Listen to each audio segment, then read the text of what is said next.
So we're on the verge of the end of software engineering, where we have a tombstone at 2030. Oh, I hope so. Let's find out next. Hello, welcome to another episode of AI Weekly. I'm Bren Worth, CTO of Substrate AI, and thanks for joining us. And hopefully the doom of having to do computer programming, that would be fantastic. A month ago, Matt Welch did a presentation at Harvard, CS50, about the impact of AI, large language model-based technologies, to programming, where we no longer actually need to have humans develop software as we do now. And this is exciting because when he worked out the math regarding how much it costs for a developer per line of code, which is $1,000 per line of code versus 12 cents for an AI to do the same thing, mind-blowing. The impact of this is going to undoubtedly be felt across the industry, where leaders and technologists alike are going to be seeing the benefits of this technology to automate and to accelerate what we can currently do from a per human basis. As a professional developer for decades worth of experience, I can only say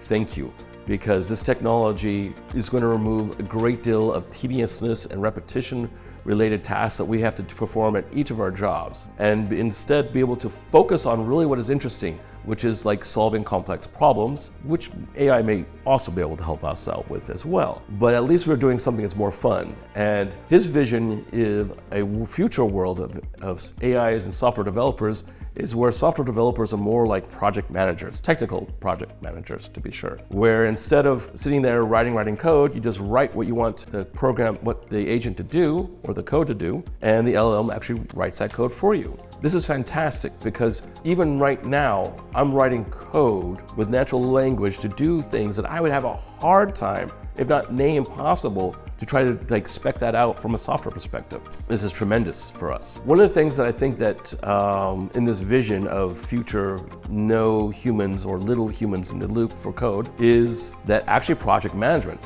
Okay, one of the things that I think is missing, that you have developers who are working on developing code, but also the management process of taking an idea, breaking down the requirements, breaking those requirements into a DevOps related system. That's months and weeks and months of planning by the entire team. That is just one, no fun, and two, just a huge suck on velocity. If we can combine the code writing capability of the LLMs as well to generate the actual specifications and the tasks that need to be performed by both human and AI, I see the future of development to be just really one that actually is more of a partnership and less tedium than it is right now. And scarily, maybe we have to learn a lot less about fundamental chip architectures or other related technologies that have now become a history as opposed to what we use in our daily lives. Well, anywho, that's it. Matt Welch, I really appreciate that lecture. That was mind-blowing. And I do look forward to the 2030. Hopefully it comes a little sooner when AI is able to write code for us. Thank you very much. See you next time.